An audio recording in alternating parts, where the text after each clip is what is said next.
Welcome to Sci-Fi Facts, where every movie hides a secret. Every scene tells a deeper story.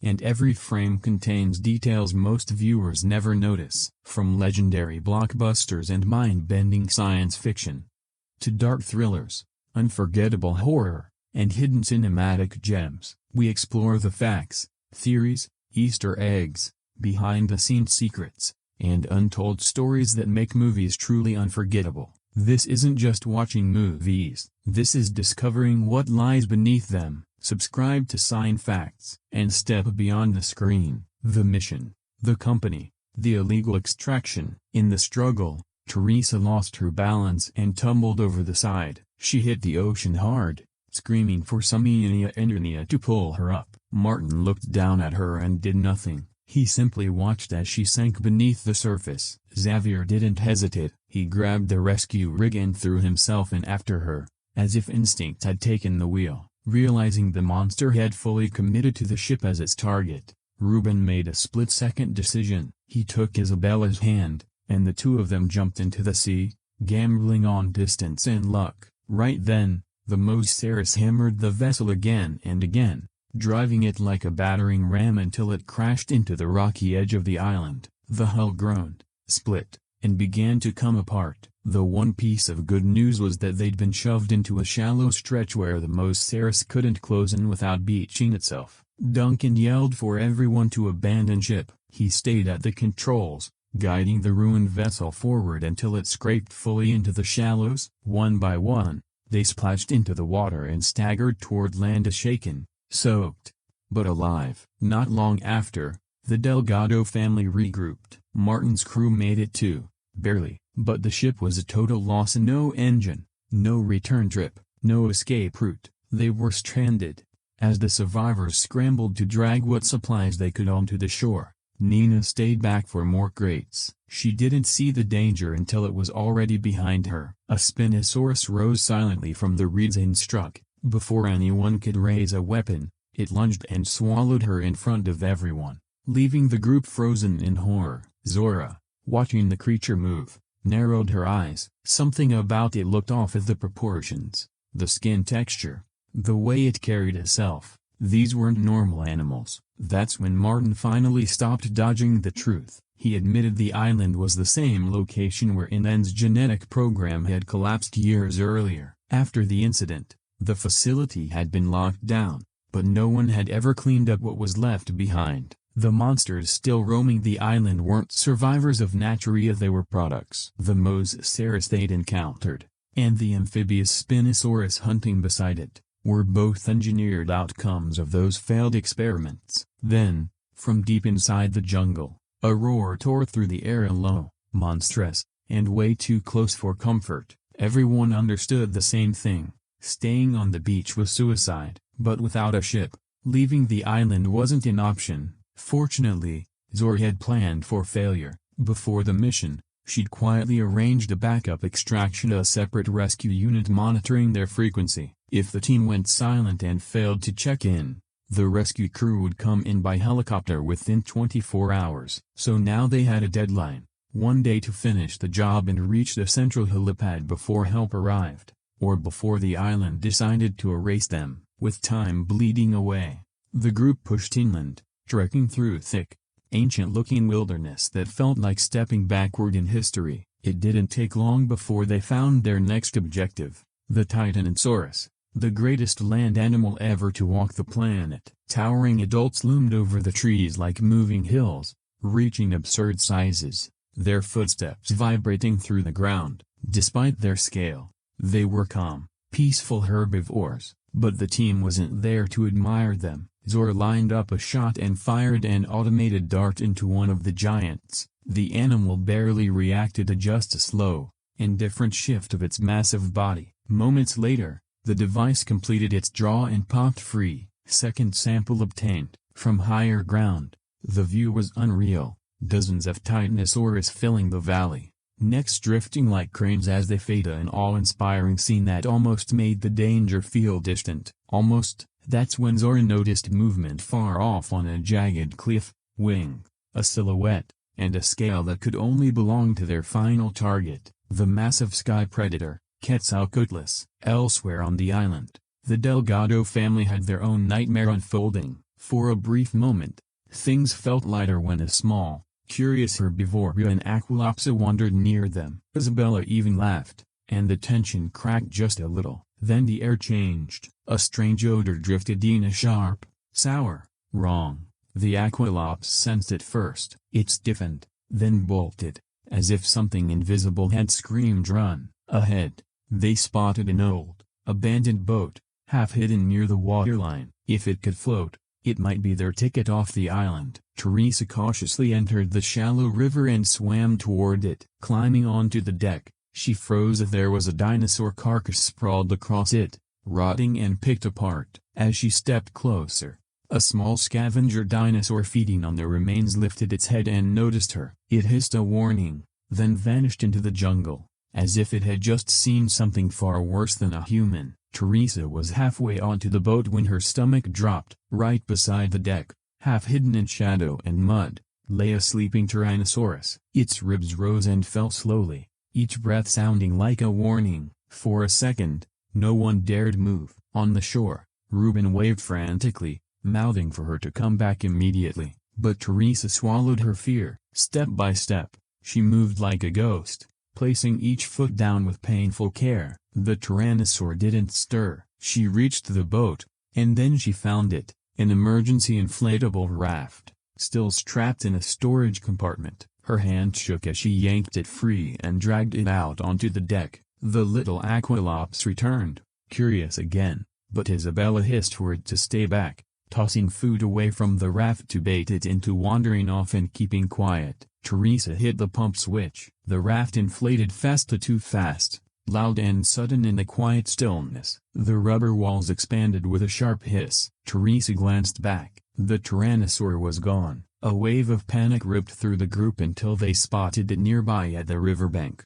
lowering its head to drink. It hadn't left her. It was still close. They didn't waste a second. All four scrambled onto the raft and pushed off. The movement and splashing finally drew the predator's attention. The Tyrannosaur snapped its head up and let out a roar that made the trees tremble, then charged straight into the water after them. "Paddle!" Isabella screamed. The raft shot downstream, wobbling hard as the current pulled it forward. The Tyrannosaur kept pace along the bank. Then the water deepened, and the giant predator disappeared beneath the surface. For a beat, everything went silent. Then the monster erupted from below, ramming the raft with its skull and flipping it upside down like a toy. The world became bubbles, river churn, and terrified scrambling. But something about the attack felt wrong. The Tyrannosaur wasn't biting, wasn't trying to tear them apart. It was shoving, tossing, almost playing with them the way a cat toys with prey before deciding whether to finish it off.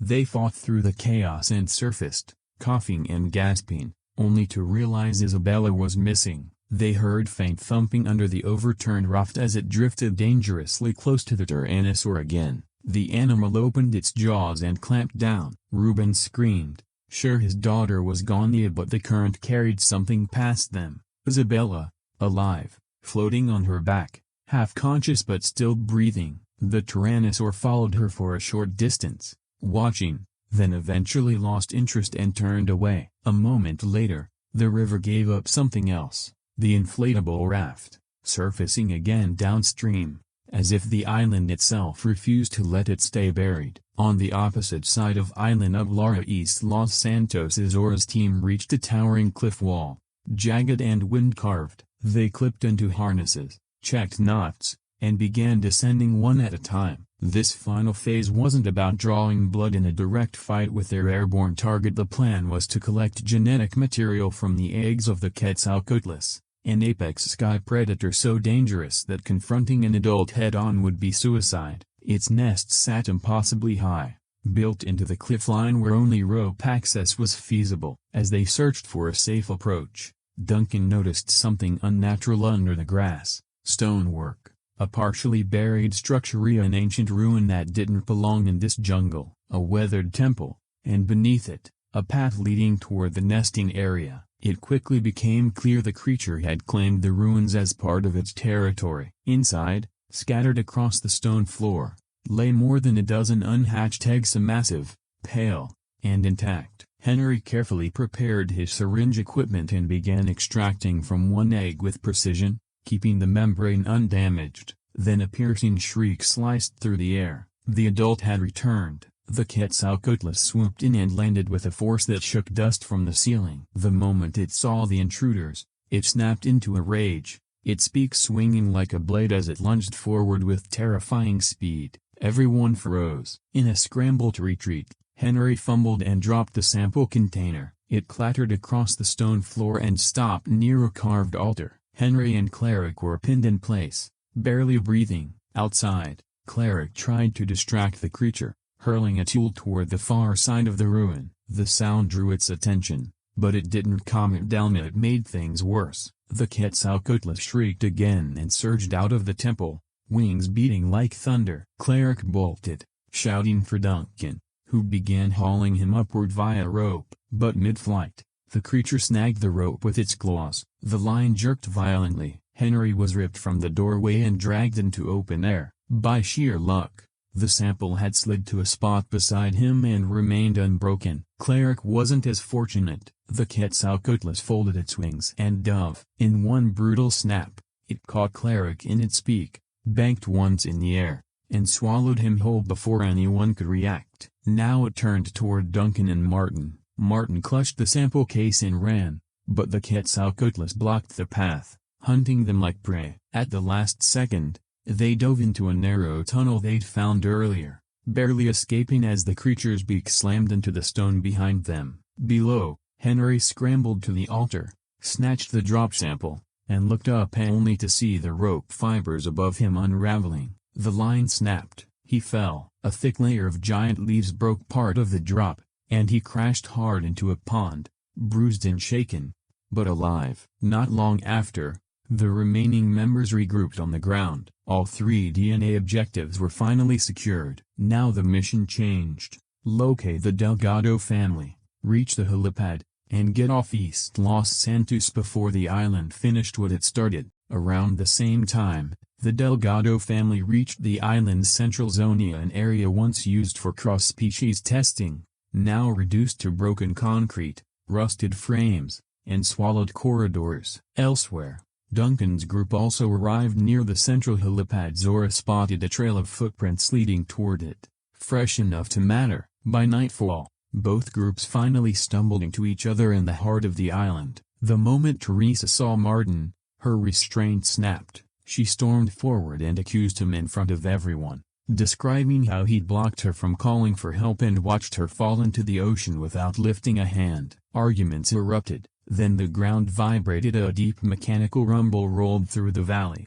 Ancient and impossible. Somehow, the island's dormant power system had restarted. Lights flickered across the ruins. Old flood lamps groaned awake. Panels sparked. Doors whined, as if trying to remember how to function. And with the light came movement. From the shadows emerged new horrors. One of them was Mutadon, a hybrid built from raptor intelligence and pterosaur traits of fast, calculating, and capable of gliding through the air like a silent executioner. The moment the Mutadons appeared, the entire camp exploded into chaos. Everyone scattered, diving behind rubble, broken walls, and abandoned equipment, wherever they could find shadow. Zora slid under the frame of a wrecked vehicle and held her breath, watching the movement of claws and wings through gaps in the metal. Martin, on the other hand, panicked in the loudest way possible. He tried to fight back, unloading rounds at the creature, but it was useless. His shots were wild,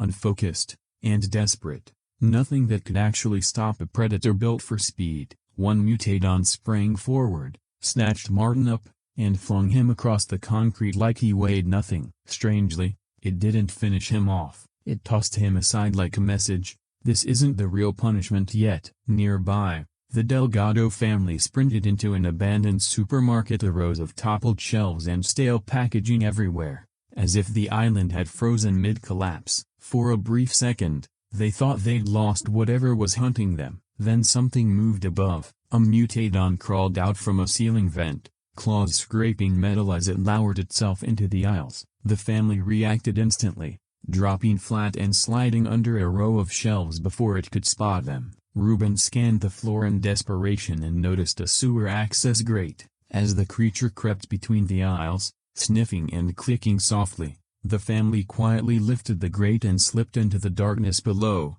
escaping into the sewer tunnels just as the Mutadon turned toward their hiding spot. At the same time, Duncan and Henry accidentally made their way into the core of the old facility at the original lab center, where the worst hybrid work had been carried out. The air felt dead in there, as if the building itself still remembered what had happened. Duncan powered up a few battered monitors and discovered something crucial. A small escape boat was docked at the end of a tunnel route leading straight to the ocean. Then, overhead, a familiar thumping shook the ceiling of a rescue helicopter. It had finally arrived. Duncan told Henry to signal it immediately while he ran to track down the others. But the moment Duncan disappeared into the corridors, Henry heard a low, unnatural growl behind him. He turned and saw nothing clearly, but the sound alone was enough to freeze his blood. Whatever it wasn't one of the smaller hybrids. When the presence shifted away, Henry didn't hesitate. He sprinted out of the lab,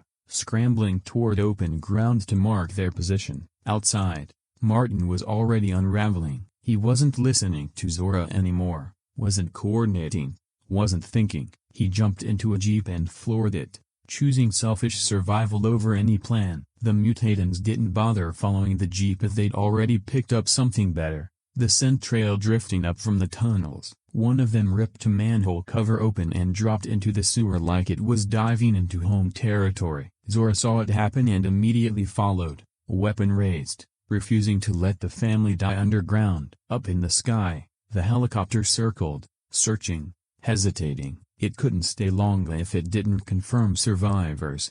It would pull out and leave the island behind. Henry understood the clock was ticking. He fired a flare straight into the air. The bright streak caught the helicopter's attention instantly, but it also drew something else. A shadow rose behind Henry, a massive, silent, wrong. Henry turned, thinking he was looking at the helicopter's lights through the trees. He wasn't. From the darkness, a colossal mutant stepped into view, its shape distorted, its frame unnatural, its movement too controlled for something so huge. The Destritus Rex, the same nightmare that had triggered the original massacre years earlier. The helicopter didn't even have time to pull away. The monster clamped its jaws around it, crushing metal and glass in one violent bite. The rotor screamed, then died. The aircraft folded and dropped, destroyed before it ever truly had a chance. With the chopper gone, the only remaining exit was the tunnel route to the sea and the boat Duncan had found.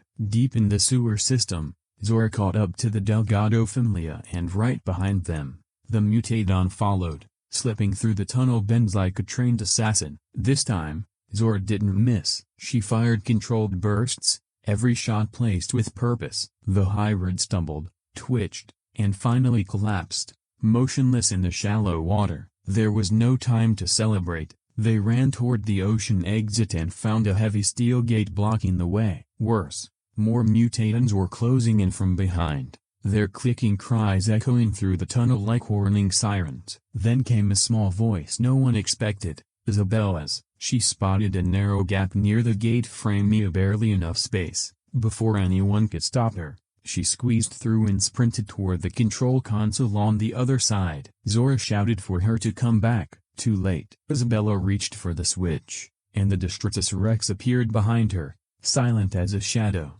The group screamed her name, trying to draw the monster's attention away. Isabella didn't freeze. She slammed the lever down. The gate machinery groaned, and the steel doors began to rise slowly, painfully, the Destritus Rex's warped face filling the widening gap like a nightmare crawling into daylight. Then headlights blasted through the darkness. Martin was returning, and not because he'd come back to help, but because he'd gotten lost, driven in circles, and accidentally looped back toward the noise. Fate finally caught up with him. The Destritus Rex snapped him up in one motion, lifted him like a rag doll, and tore him apart, ending his grid in a single brutal second. Zora grabbed the sample case from what he'd dropped, and the group sprinted toward the dock. Their escape boat was there, but the crane mechanism lowering it had jammed halfway. Metal screeched. The boat hung at an angle close enough to see, too high to launch, and the Detritus Rex was already charging. With no time left, Duncan made a decision before anyone could argue. He lit a flare and waved it high, becoming the brightest target on the dock, pulling the monster off them. Then he dove into the water and swam, dragging the flare's glow as far from the boat as he could. The flare sputtered above the waves. Duncan pushed until his arms gave out and his lungs burned, until he couldn't go any farther. In that brief opening, Zora forced the crane to release enough slack. The boat splashed free. They started the engine and tore away into the dark water, barely escaping the shoreline. Duncan didn't surface. Behind them, the Detritus Rex returned to the dock, roaring at the empty air in rage. Zora looked back at the black ocean, devastated, knowing what Duncan had done for them. Then a sharp light flashed in the distance, a flare, a silhouette. Duncan, alive, somehow. He'd survived. After everything, the terror, the loss, the impossible escape, as if the survivors were left with a different kind of silence, the kind that makes you rethink what life is worth.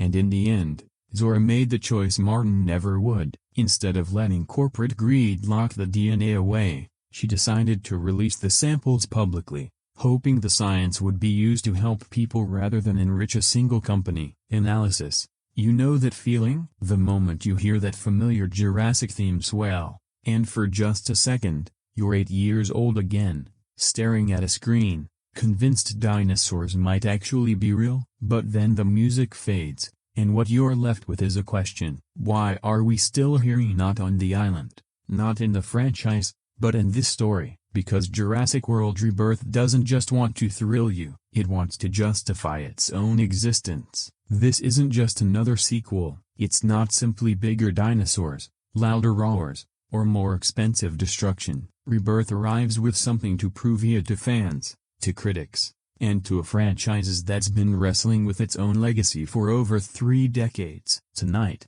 we are doing a full deep cinematic breakdown, and no rush, no surface level takes. We're talking story, characters, themes, filmmaking, symbolism, performances, controversy, and yes, whether this movie finally answers the question, can Jurassic still matter in a world that's already seen it all? By the end of this video, you won't just know what Jurassic World Rebirth is about, you'll know what it's trying to say, and whether it succeeds. So let's go back to the beginning and not the island. The idea. Jurassic World Rebirth was released in 2025, positioning itself as both a continuation and a soft reinvention of the Jurassic saga. The film is directed by Gareth Edwards, a filmmaker known for blending massive scale with an intimate human perspective. If you've seen his work before, you know he has a talent for making spectacle feel grounded, almost mournful. The screenplay comes from David Cope, returning to the franchise after years of an eyebrow-raising choice, since Cope helped shape the DNA of the original Jurassic films. Genre-wise, this is science fiction at its core, but it leans heavily into survival thriller, ecological drama, and even a touch of philosophical horror. The runtime sits just over 2 hours. The language is English, and the production is primarily American, though its global scope is very intentional and very thematic. This isn't just a blockbuster, it's a statement. Here's the spoiler-free version, and trust me, curiosity is part of the experience. Rebirth takes place in a world where dinosaurs are no longer an anomaly but a consequence. Years after the events that scattered prehistoric life across the planet, humanity is forced to confront a terrifying reality. Coexistence isn't working. Ecosystems are collapsing. Governments are scrambling. Corporations are circling like vultures. And somewhere in the middle of it all are ordinary people trying to survive a world that science broke and capitalism exploited. The story follows a group of individuals pulled into a mission that appears scientific on the surface but quickly reveals deeper moral and existential stakes. What begins as an attempt to fix the dinosaur problem becomes a confrontation with something far more unsettling. Maybe the problem was never the dinosaurs. The film constantly asks who gets to decide what nature should look like, and once you play God, do you ever really stop? Rather than relying on constant action, the narrative takes its time. It builds tension through uncertainty, atmosphere, and the slow realization that there may not be a clean solution. That restraint matters. At the heart of Rebirth is a protagonist who isn't a traditional action hero. They're driven not by bravado, but by guilt. This is someone who understands the cost of scientific ambition firsthand. Their motivation isn't to save the world, it's to prevent it from repeating the same mistake again and again under a different corporate logo. Their flaw is hesitation,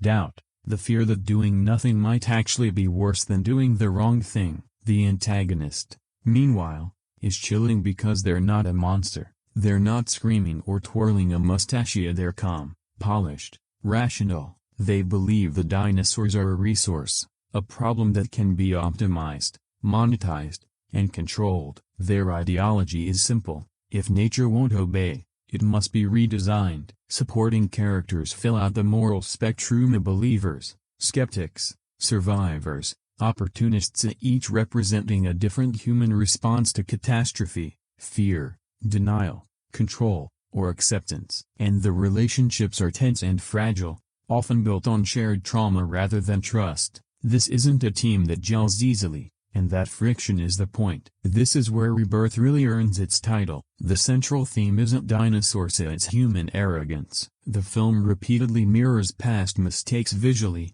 narratively, and philosophically. We see history looping back on itself, not because people forget, but because they refuse to learn. There's a strong ecological message here, but it's not preachy. Dinosaurs function as symbols of nature's indifference. They're not evil, they don't hate humans, they simply exist, and that's terrifying. Another recurring motif is containment versus coexistence. Fences, cages, zones, and borders appear again and again as visual reminders of humanity's obsession with control. Even the title Rebirth carries dual meaning. Is this the rebirth of balance, or the rebirth of the same cycle under a new name? The movie doesn't give easy answers, it forces you to sit with discomfort. Gareth Edwards directs this film with remarkable restraint. Instead of constant spectacle, he leans into scale and silence. Many of the most effective moments aren't loud, they're quiet, ominous, and deeply unsettling. Edwards understands something crucial: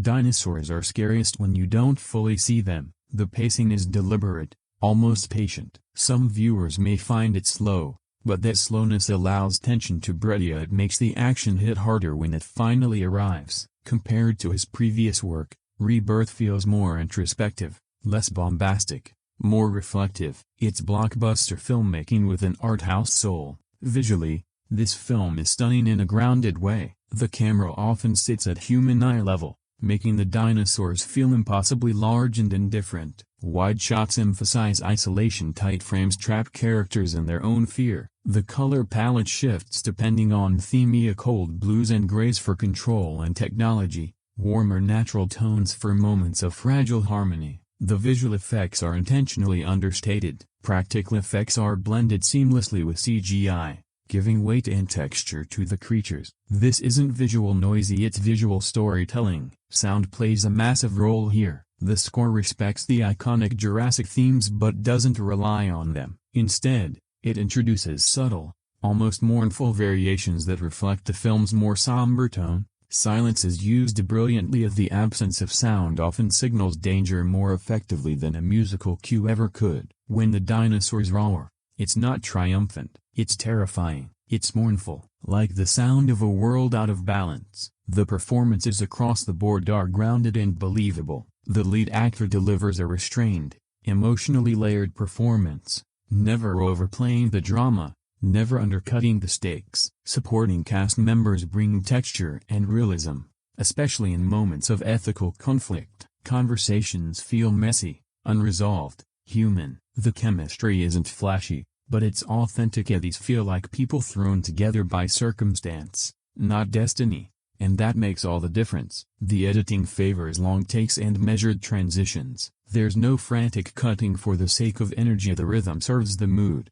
not the marketing. Flashbacks are minimal but purposeful, revealing character motivation rather than exposition. At times, the runtime feels heavy, but it also feels intentional. This is a film that wants you to sit with its ideas. Rebirth arrives at a time when climate anxiety, corporate overreach, and scientific ethics dominate public conversation. and that context matters. The film reflects a world where technological solutions often outpace moral consideration, where progress is measured in profit rather than consequence. It's not adapting a book or a true story, but it's absolutely responding to reality. One reading sees Rebirth as a cautionary tale about ecological collapse, and others sees it as a critique of reboot culture itself, a franchise asking whether it deserves to exist anymore.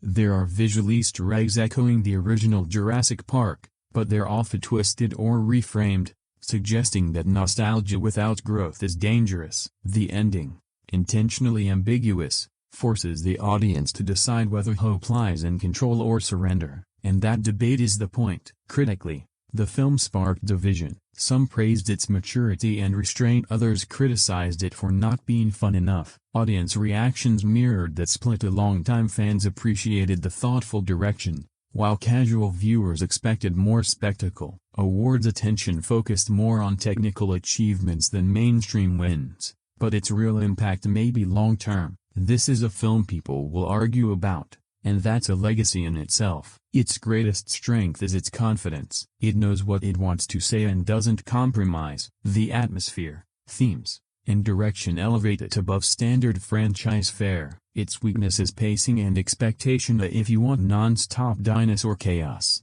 this may not fully satisfy you. Some character arcs feel intentionally unresolved, which won't work for everyone. But that risk is also what makes it interesting. Jurassic World Rebirth is bold, reflective, and unapologetically thoughtful. It's not the loudest Jurassic movie, but it might be the most honest. If you're looking for pure nostalgia-fueled action, you may walk away conflicted. But if you want a blockbuster that actually asks why it exists, this one's for you. And maybe, just maybe, it proves that even after all this time, Jurassic still has teeth. Reviews. This latest entry feels like it hits a reset button in the most frustrating way. None of the familiar faces return, and the newcomers don't exactly fill that gap. They mostly bring brand new reasons to roll your eyes. After decades of man-made dinosaur disasters, you'd assume the smartest move would be wiping out every trace of what they created, of living creatures and leftover genetic material a la Kia, since this experiment has produced nothing but panic and destruction for 30+ years. Instead,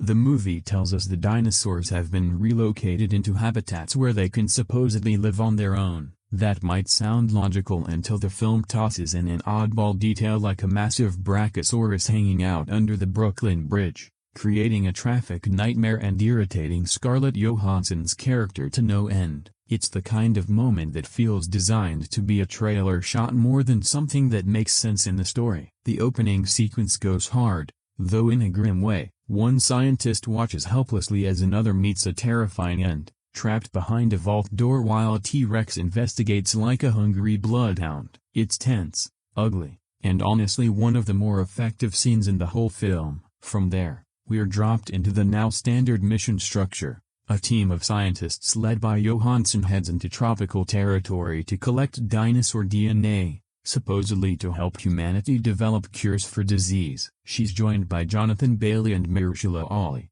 and the film gets a little action gadget-happy trank darts flying, tracking devices, and a slightly silly bit where the darted dinos float away with a balloon parachute setup. Along the way, the team rescues a family after they're attacked at sea by some monstrous aquatic creature. And of course, the group includes an extra dose of irritation in the form of a young woman, played by Luna Blaze, who insists on adopting a small dinosaur she believes is harmless and gentle. Naturally, the creature isn't just a cute tag-along, it becomes a walking warning system, clicking and clacking whenever danger is close. That gimmick gets used exactly as much as you'd expect. The danger escalates fast. A T-Rex chase kicks off after one wakes up from a nap, and later a pterosaur encounter turns nasty when a group stumbles into its nesting area. The movie does lean into a darker body count than some past installments. At least one major character gets taken out in a brutal,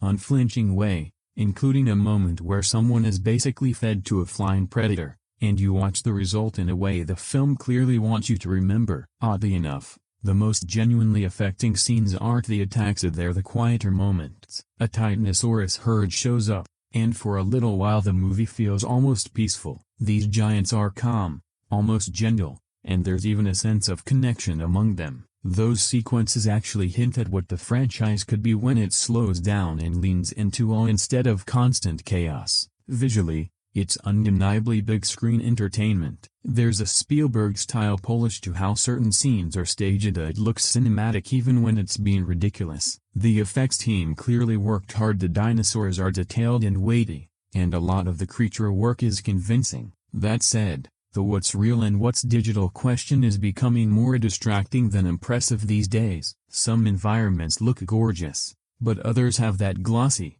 artificial feel that pulls you out of the moment. Where it really struggles for me is the people. The writing for the human characters is the weak link, and that includes the leads. They're not consistently likable, and the dialogue often feels like it's trying to check boxes rather than build personalities you care about. Story-wise, it's entertaining but also familiar. It follows a pretty predictable franchise recipe: mission, extraction, chase, escape, bigger threat, repeat. David Koepp doesn't reinvent anything here. It's mostly a remix of stuff we've already seen, with the mutation angle added to make it feel new. In fact, there's one creature in particular, the D-Rex, that I had a hard time buying. It feels like something that wandered in from a sci-fi horror movie rather than belonging in this world. The cast is solid across the board, though. Johansson, Ali, Bailey, Rupert Friend, and Manuel Garcia Rolfo all bring credibility, and Rupert Friend in particular feels perfectly chosen for his role. He's probably the most memorable presence in the movie, and whether you label him the villain depends on how you interpret the film's moral angle, but he definitely lands. The biggest problem is length. This kind of movie doesn't need a sprawl. It should be a tight, punchy adventure, around 100 minutes and out. Instead, it drags on nearly an hour longer than it needs to, and you feel that weight as the film repeats beats and stretches sequences past their natural endpoint. So what's the final verdict? It's basically more of the same: flashy, competent, and easy enough to watch if you're in the mood for popcorn entertainment, but also tedious in ways the franchise didn't used to be. I once thought these were movies you'd happily rewatch. At this point, not so much. And honestly, I get why some people shrug at the criticism and say, "It's a dinosaur movie. What were you expecting?" Fair point. If this were the first film in a brand new franchise, people would probably celebrate it for the visuals alone. But after so many entries, the familiar structure is harder to ignore. It's enjoyable, yes, but it's also derivative, and you can only remix the same formula so many times. I'm not even sure jump scare is the right label for a fantasy-leaning dino adventure like this, but I'll tell you what, I had more fun watching my granddaughter than I did watching the screen at times. During the nail-biting moments, she was twisting her hair, chewing her nails, bracing herself for whatever surprise was about to burst out of the chaos. Honestly, that alone was worth the ticket. The creature staging was terrific, a really tight pacing whenever the monsters were on the move, and the visuals looked fantastic. The cinematography had that big, glossy, "you're here with them" energy. It ended up being a blast from start to finish. The kind of movie where you keep mentally placing bets: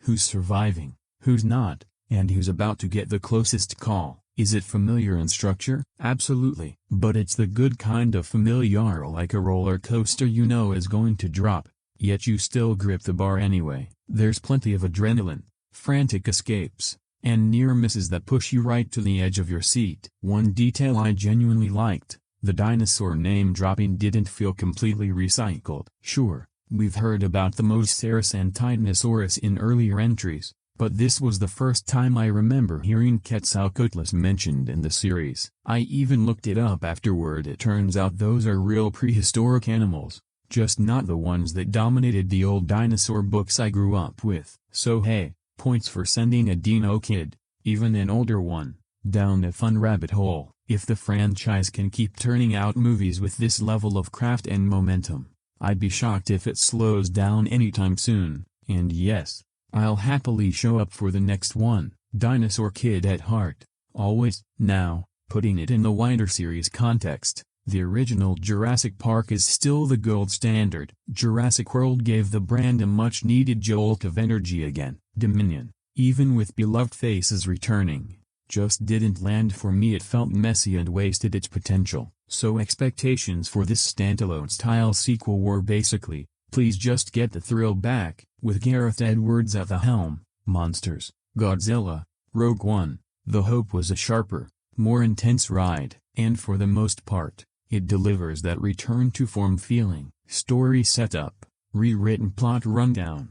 The movie opens in 2010, years before the chaos at Jurassic World, on a remote and research site located on Isle St. Hubert out in the Atlantic. The scientists there aren't just cloning dinosaurs anymore, they're engineering unstable, hybrid-like transgenic variants. Things go wrong fast when a containment failure lets their worst creation loose, a grotesque, six-limbed tyrannosaur they've nicknamed the Detritus Rex. It escapes, kills an employee, and turns the facility into a disaster zone, forcing the staff to abandon the island entirely. Jump forward 17 years, the world has changed again, this time in the dinosaurs' favor and not in ours. After the fallout of the Biosyn incident and the transgenic locust crisis, Earth's climate has shifted in ways that make survival difficult for the extinct species. Many of the remaining dinosaurs are pushed toward equatorial regions where the environment resembles a Mesozoic-style habitat.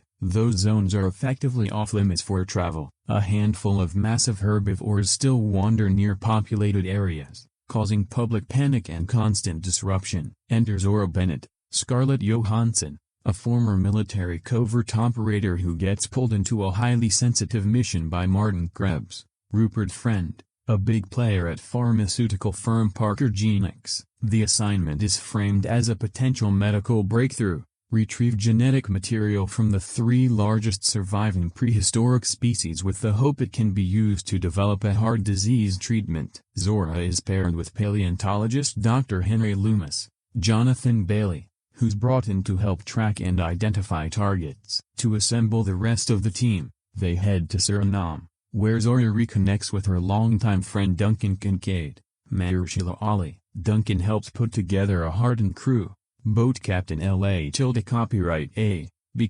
Sylvain, mercenary Nina, Philippine Vulge, and security lead Bobby Atwater, Ed Skrin. The plan: reach St. Hubert and extract samples from 3 apex-level creatures and aquatic Mosasaurus, a land-dominating Titanosaurus, and the airborne threat, Quetzalcoatlus. At the same time, a civilian family ends up in the worst possible place. Ruben Delgado, Manuel Garcia Rofo, is sailing near the island with his daughters Teresa, Luna Blaze, and Isabella, Audrina Miranda, plus Teresa's boyfriend, Xavier Dobbs, David Iacono. Their trip turns into a nightmare when the Mosasaurus hits, wrecking their boat and leaving them stranded. Zora's team receives the family's distress signal and hauls them from the water just before the mission spirals. The crew manages to secure the first sample from the Mosasaurus, but the ocean becomes a killing field when the beast returns with additional predators in tow, including a group of Spinosaurus. In the chaos, Bobby is killed. Krebs reveals how far he'll go to protect the secrecy of the operation,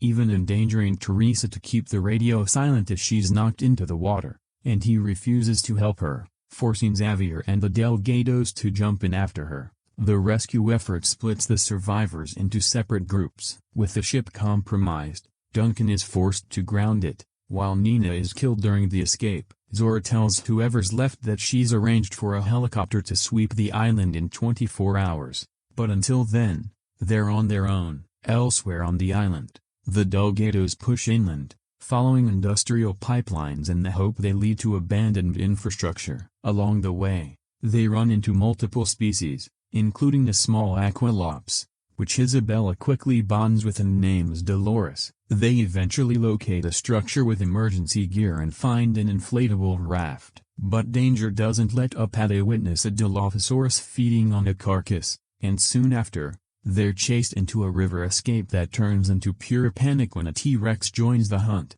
They barely survive the rapids and the attack. Meanwhile, Zora's extraction team manages to collect the second sample from the Titanosaurus, then makes a risky move for the final target. They locate a Quetzalcoatlus nesting site and decide the safest option is to take the last sample from an egg rather than face the adult head-on. The plan works right up until it doesn't. As they climb away from the nest, an adult Quetzalcoatlus attacks, and Cleric is taken while the rest are forced into a desperate scramble across the hillside. As daylight fades, the Delgados regroup with the rest of the expedition at a deserted lab, hoping to flag down a helicopter flying overhead. Tensions explode immediately. Teresa confronts Martin, insisting he was the one who attacked her back on the boat. Martin doesn't argue. He escalates. He pulls a gun, forces everyone to stand down, and snatches the sample case from Zora. Then he bolts, steals a vehicle,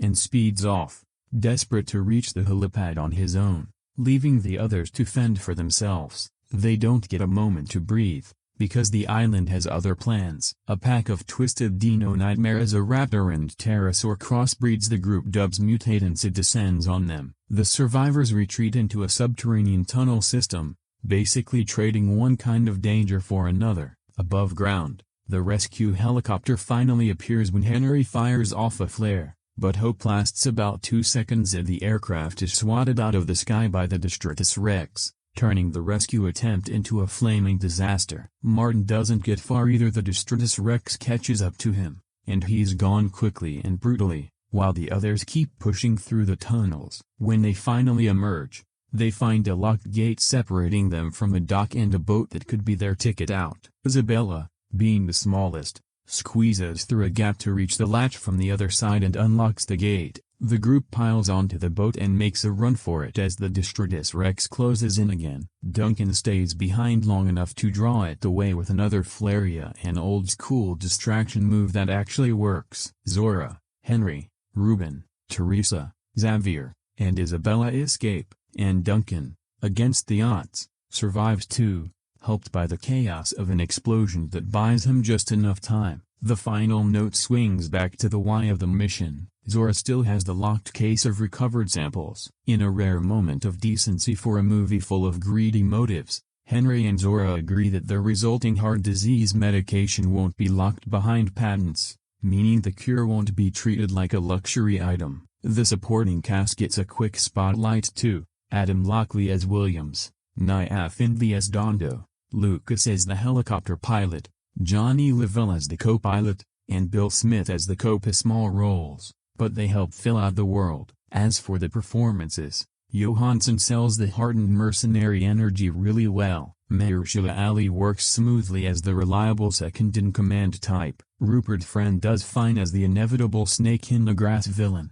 though it's not exactly a shocking turn. But let's be honest, the humans aren't the main attraction. The dinosaurs are the headliners, and the film knows it. The CGI is impressively polished, with several tense chases and big action beats staged across ocean sequences, dense jungle runs, precarious cliffs, rough waters, and cramped, enclosed routes where escape feels impossible. It throws in only light nods to earlier films, and the storyline mostly stands on its own, a more adventure ride than heavy nostalgia. In terms of vibe, it reminded me a bit of that lean, pulpy, survival-forward energy from Jurassic Park 3. Overall, it's an upgrade from some of the franchise's recent, messier entries, and I stayed engaged. A fun sci-fi action thriller, even if it isn't trying to be deep. Now, the honest part, I love dinosaurs, and I've always liked ScarJo. So Jurassic World Rebirth was basically guaranteed to end up on my watch list, and the movie itself is exactly what you'd think a brain-off blockbuster. It's the kind of film that works best when you stop asking questions. The moment you start applying logic to the mission,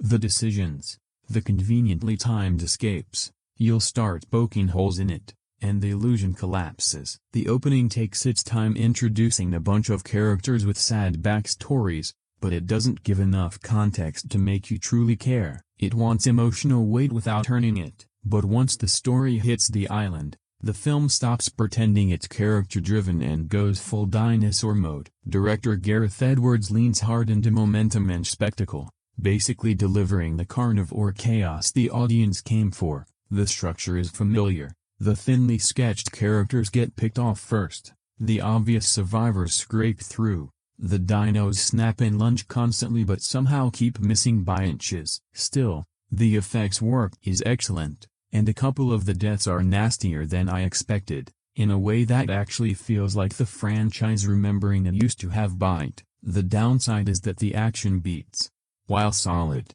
aren't especially iconic. I'm not sure any one set piece will stick with me long term, and it feels like the kind of entry you'll forget as soon as the next sequel trailer drops. There's one standout franchise callback moment, a scene of massive dinosaurs moving across the landscape while John Williams's classic theme swells. Pure cinematic comfort food. Also, there's a cute baby dino named Dolores who feels engineered for toy shelves and plushies. And yes, it works. Story-wise, the film leans into the idea that dinosaurs have been largely pushed back by nature and now exist in isolated equatorial pockets where humans are officially forbidden to interfere. Naturally, a corporate opportunist, Krebs, can't resist exploiting that protected zone rule for profit. He recruits elite operative Zora to retrieve DNA from 3 colossal prehistoric creatures for a heart disease cure, then brings in a brainy scientist,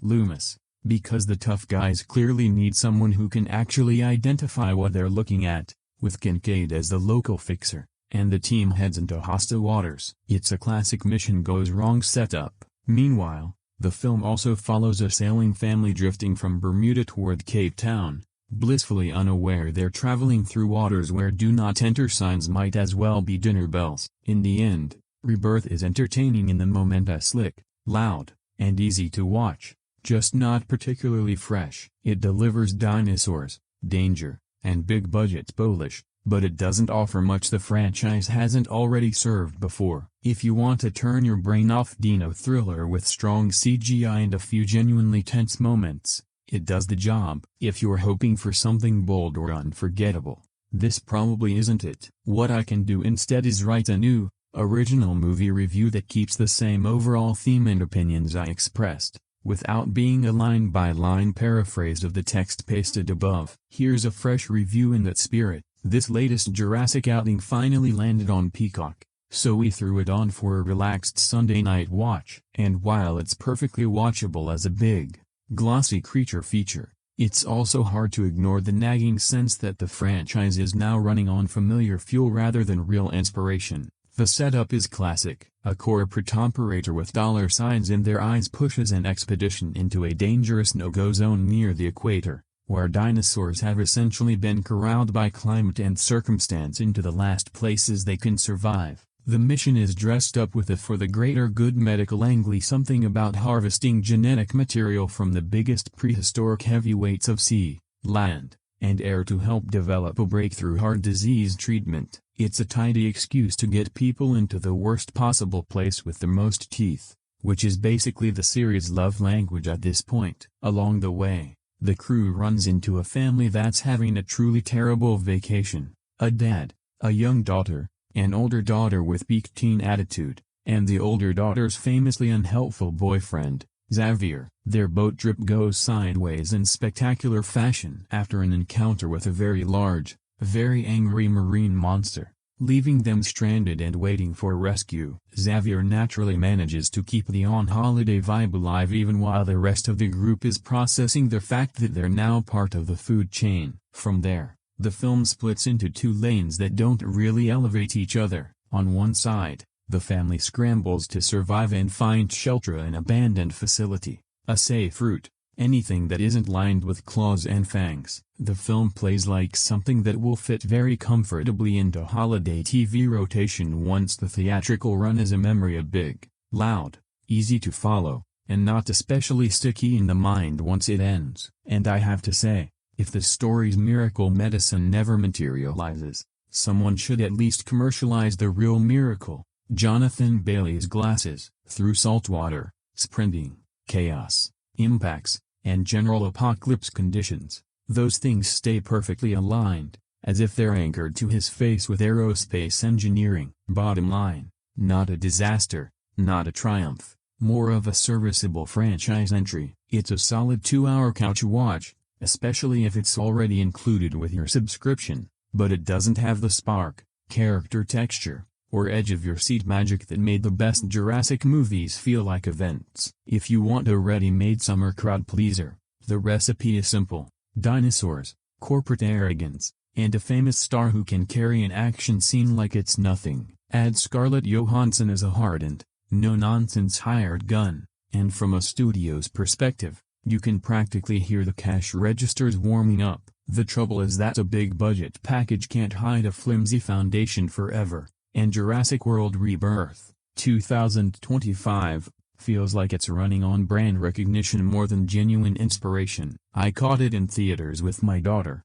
and I'll give it this: the movie knows how to deliver 2 hours of straightforward, turn-your-brain-off spectacle. In my country, it was released under a different title, Renaissance, and honestly, that fits. The film is less a bold new chapter and more a glossy attempt to revive something that's been fading for a while. The setup is pure franchise machinery. A pharmaceutical company bankrolls a mission into hazardous territory to collect living dinosaur DNA in hopes of engineering a breakthrough treatment for heart-related illness. Of course, the catch is that the remaining dinosaurs aren't hanging out in safe, tourist-friendly zones, and obtaining what the company wants requires getting dangerously close while the animals are still alive. Predictably, the creatures don't cooperate, and this scientific miracle pitch starts looking a lot like a glorified treasure hunt with teeth. The film is directed by Gareth Edwards, and the cast is stacked. Johansson alongside Mahershala Ali, Jonathan Bailey, and Rupert Friend. Nobody embarrasses them. The performances are competent across the board, but good acting can only do so much when the story leans this heavily on familiar beats. It's one of those scripts held together by recycled tension, stock character roles, and the kind of "we've seen this before" turns you can call early, and that familiarity becomes the film's biggest weakness. Once again, the series defaults to the same engine. 1. Powerful interests chasing profit. 2. Experts with gear and bravado. 3. Unlucky civilians caught in the crossfire. And 4.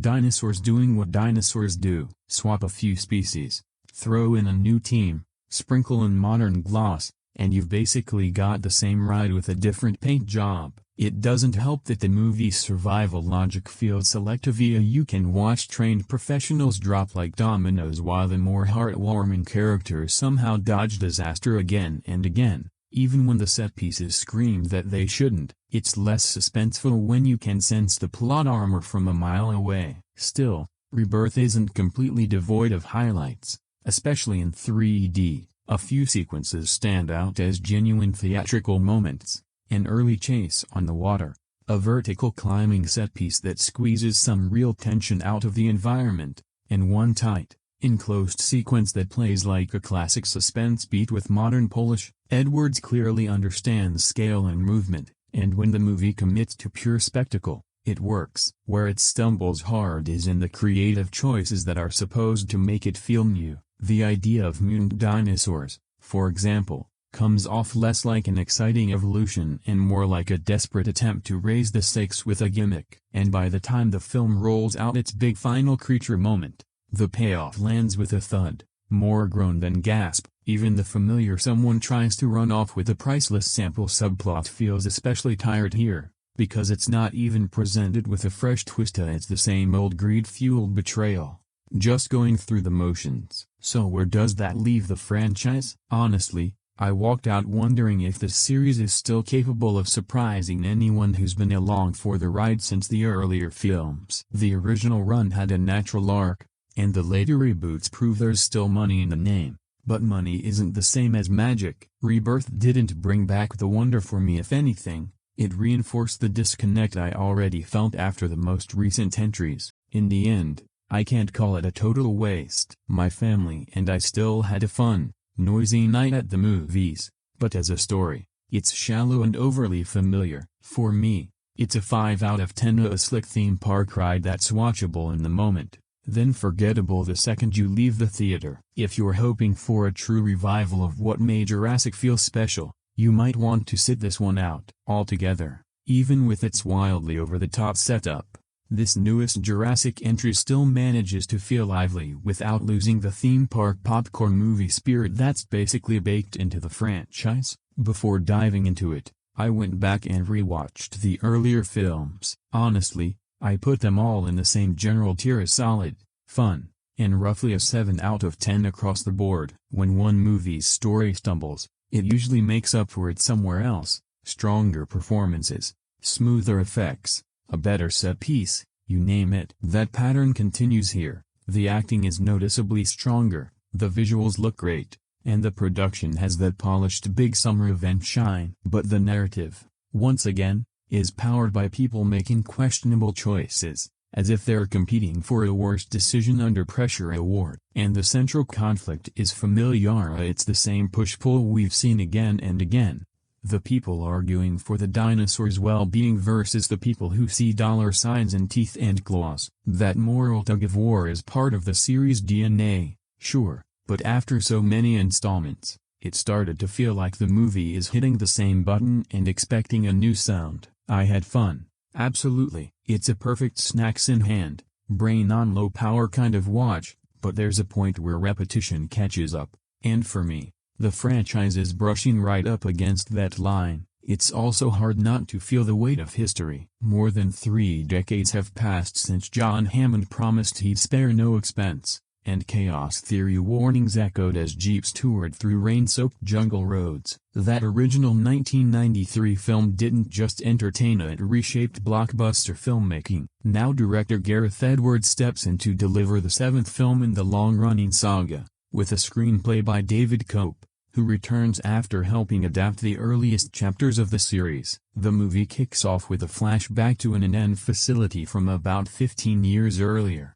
where secret experiments have pushed genetic tampering into full what could possibly go wrong territory. It doesn't take long before the danger is made very clear. Someone becomes the first unfortunate reminder that labs and apex predators don't mix. Fast forward to the present day, set several years after the events of Dominion, and the world has somehow reached a strange new normal. Dinosaurs are no longer shocking headline material. In fact, the public seems oddly tired of them, while many of the animals released into the wild are dying off due to environmental instability, much of it caused by humans being humans. The exception is a remote equatorial island where the climate is closer to prehistoric conditions and the creatures have been left to roam freely. It's off limits to civilians, officially a sanctuary, and conveniently, it also happens to have a shady INN history. That's where the plot engine kicks in. A pharmaceutical power player, Martin Krebs, Rupert Friend,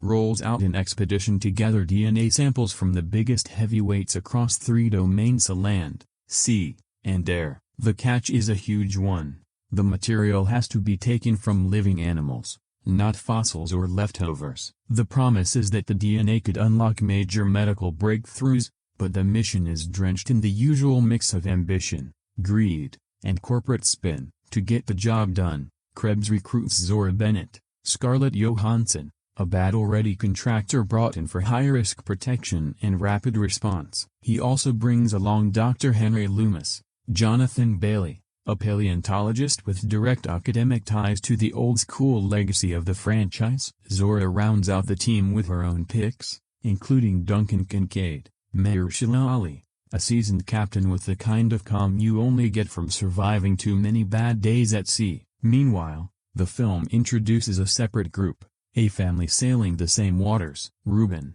Manuel Garcia Rofo, is traveling with his 2 daughters, a college-age Teresa, Luna Blaze, and bright, fearless 11-year-old Isabella, Audrina Miranda A+ Teresa's boyfriend, Xavier, David Diacono, who brings a mix of humor and helplessness. This subplot serves a clear purpose: it gives the audience regular people to latch onto.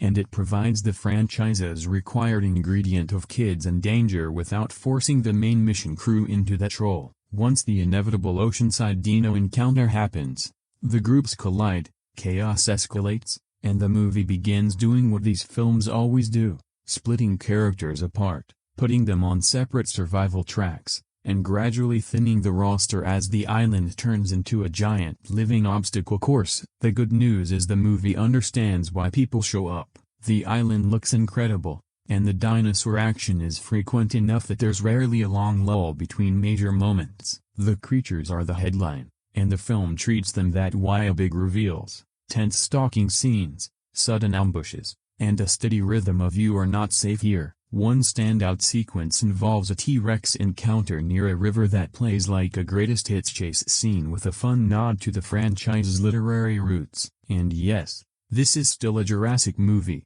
so you can usually predict who the real villain is, what kinds of choices they'll make, and the general outcome of those choices. The film tries to balance that with a more principled angle through Loomis, who, despite being more museum professional than jungle survivalist, shows flashes of courage and quick thinking when it counts. The title Rebirth also hangs over the story like a question the film keeps teasing. Exactly what is being reborn here? Nature? Humanity's obsession? The franchise itself? Depends on how generous you feel. The biggest new ingredient is the mutated creatures, including a hyped-up predator that looks engineered to be the next iconic nightmare. Whether those additions feel exciting or a little too far into monster movie territory will come down to your tolerance for the series dialing up the weird. As for Johansson as the hardened action lead, it works if you buy into the film's heightened tone. If you're picky about that sort of casting, you might feel the movie asking you to accept her toughness more than it earns it. But either way, the presentation does a lot of heavy lifting. The cinematography is consistently striking, and the score, while weaving in familiar musical DNA, adds a classic, sweeping energy that fits the franchise's sense of spectacle. In the end, this is a crowd-pleasing, big-budget adventure packed with nods to what came before. It looks great, moves fast, and delivers plenty of dinosaur thrills. It just doesn't escape the franchise's biggest problem. The core storyline keeps circling the same ideas with slightly different packaging. Still, if what you want is a loud, glossy summer blockbuster where humans do dumb things and dinosaurs make them pay for it, you'll probably leave satisfied. Jurassic World Rebirth tries to sell itself as a fresh start, but it mostly plays like a remix of better moments from earlier entries, especially the wonder and dread template of Spielberg's 1993 Jurassic Park, with a few echoes of the airborne chaos from Jurassic Park 3. It was filmed during the summer of 2024 and lends as the 7th installment in the broader Jurassic film series, and you can feel the franchise DNA stamped on nearly every scene. One of the movie's big creature highlights is its giant flyer. It's clearly meant to scratch the same itch as the Pteranodon sequences from the third film, only scaled up to mythic monster proportions: bigger wings, heavier body, staged for maximum Ono energy. If you're showing up for colossal animal horror, jungle mayhem, and that holds cool expedition goes sideways vibe, think classic giant creature adventure movies. This one does deliver a steady stream of set pieces. The locations help a lot. Production hopped across England, New York City, and Malta, notably for sequences tied to the ocean predator, then leaned heavily on Thailand, where the landscapes do most of the heavy lifting. Dense green, steep cliffs, and postcard beaches that scream you shouldn't be here. Visually, it's often striking, and the effects work is generally solid. The story takes place years after the chaos of earlier films, with Earth's balance continuing to unravel. Dinosaurs aren't roaming everywhere anymore. Instead, they're boxed into a narrow equatorial zone where humans aren't supposed to go. Naturally, the movie immediately gives us a reason to go anyway. Massive money is attached to collecting liver blood samples from the biggest remaining prehistoric species across sea, land, and sky. That's where Zora Bennett, Scarlett Johansson, comes in, a highly capable mercenary type hired for a mission that's illegal, dangerous, and extremely profitable for the people who won't have to do the dying. She's paired with Duncan, Mahershala Ali, and the two are surrounded by a familiar assembled for a mission crew, tough professionals, a scientist for exposition, and corporate interests hovering in the background with suspiciously neat motives. Then the film tosses in a stranded family: a dad, 2 daughters, and the older daughter's boyfriend after their ocean crossing turns into a disaster. From that point, the movie clicks into the franchise's most dependable mode: survive, run, regroup, get chased again, repeat, with a sample collection mission running alongside the rescue plot. And that's the frustrating part. The ingredients are there, the cast is game, the action staging is often strong, there's a standout T-Rex sequence that genuinely works. It's tense, scary, and paced like it actually wants you to fear the animal instead of just admire it. But the script lets everything down. The writing feels oddly slapdash for a series this big. Plot threads are introduced as if they matter, then quietly dropped. Character depth is so uneven you can practically predict who's doomed just by how little effort the movie spends on them. And instead of feeling like a bold new direction, Rebirth gives off the vibe of a franchise trying to solve problems created by earlier installments, only to replace them with different problems of the same kind. Even the danger has a kid show ease to it. People walk away from falls that should end them. Dinosaurs appear right on schedule, as if they're waiting behind a curtain for their cue. Sea monsters conveniently behave as if they're restricted to shoreline appearances, and escaping peril often feels less like survival and more like dodging something mildly annoying. At 2 hours and 13 minutes, it's also padded, you can feel the momentum sag in the middle stretch. The action starts to blur into repetition, and the experience slips into a haven't we done this already rhythm. This kind of movie works best when it's lean and hungry. Here, it overstays its welcome by a solid half hour. As for the star power, Johansson is undeniably a plus, but personally, the previous trilogy's big advantage, at least for me, was Bryce Dallas Howard, and I still think the series peaked, or came closest to being interesting again, with Jurassic World, Fallen Kingdom, 2018. That one had a pulpy adventure feeling, a dash of old serial thrills, and a memorable gothic setting that made it stand out. Still, none of the sequels really touched the standard set by Spielberg's original. The 1993 film wasn't just popular, it was a genuine cinematic milestone, with awe, suspense, and pacing all working in sync. Later movies leaned harder on scale and spectacle, but the magic didn't return. The 2015 reboot made a fortune largely by tapping nostalgia, and everything afterward has felt like diminishing returns. Rebirth pushes that decline further, sometimes into territory that feels closer to Saturday morning adventure fluff than a sharp blockbuster. With a stronger script, it could have been one of the better entries, because the pieces are there. As it is, it's watchable, occasionally exciting, and ultimately forgettable. If this is what Rebirth looks like, the franchise may need something more radical than a refresh. Maybe a long nap. Let's be honest, Jurassic World Rebirth wants to feel like a big return to form, but it mostly plays like a familiar rerun, only louder. The biggest issue is that the movie never feels new. Nearly every attack, chase, hiding moment, and emotional character pause feels borrowed from earlier entries, and not in a fun, nostalgic way. It's more like watching a highlight reel of things you've already seen, except those older films did it with more tension, better timing, and more impact. So even when the movie is technically delivering action, it often feels repetitive and strangely low energy. If there's one mercy, it's that the film doesn't overstay its welcome. It's brisk, it moves, it doesn't drag itself into exhaustion, and in this case, that shorter runtime feels like a genuine favor. Performances are a mixed bag on the acting side. The cast is stacked on paper, but the movie doesn't take full advantage of them. Scarlett Johansson looks like she's on autopilot. Her role doesn't give her much to play beyond reacting and moving the plot forward. Jonathan Bailey has potential, but his character is stuck in a narrow lane and doesn't really evolve. Mahershala Ali gets the closest thing to an emotional payoff near the end, but even he feels oddly sidelined for most of the runtime. Rupert Friend shows up as the predictable corporate snake, exactly the kind you've seen a dozen times in this franchise and beyond. Among the supporting cast, Manuel Garcia Rolfo is solid enough, Luna Blaze leaves little impression, and David Diacono feels wasted. Honestly, Audrina Miranda is the standout,